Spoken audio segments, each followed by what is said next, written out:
Hello নমস্কার বন্ধুরা, কেমন আছেন? লাইফস্টাইল বাই সম্পার নতুন একটা ব্লগে আপনাদেরকে স্বাগতম।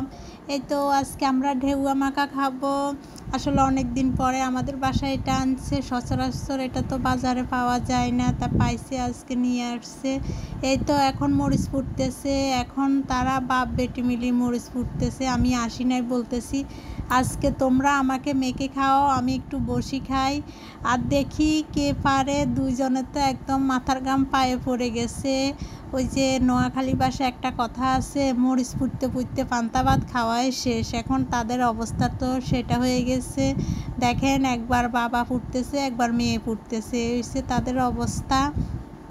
যাই হোক, আসি, আমি তাদেরকে আজকে কোনো হেল্পে করি নাই, তারাই মরিচ পুড়ে নিচ্ছে। একবার বাবা, একবার মেয়ে বলে মেয়ে মরিচ পুড়ে নিতেছে।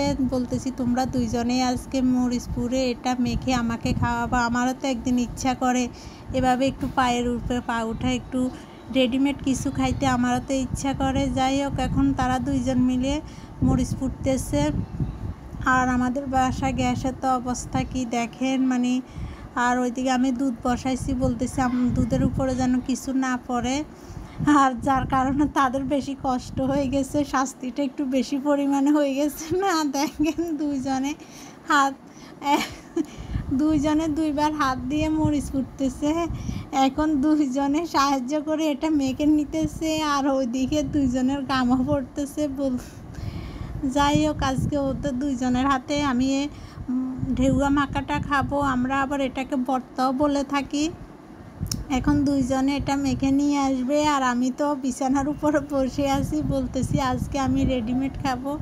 এখন দুইজন মিলে মেখে নিয়ে আসতেছে। এখানে শুকনো মরিচ, লবণ আর হালকা একটু চিনি দিয়েছে। তো এখন আমরা ঢেউয়া মাখা খাবো। আর উচ্ছ্বাসতে একটু খেয়ে, তার মানে ঝালে একদম অবস্থা শেষ। এখন দুইজনে মাখতেছে আর একটু টেস্ট করতেছে।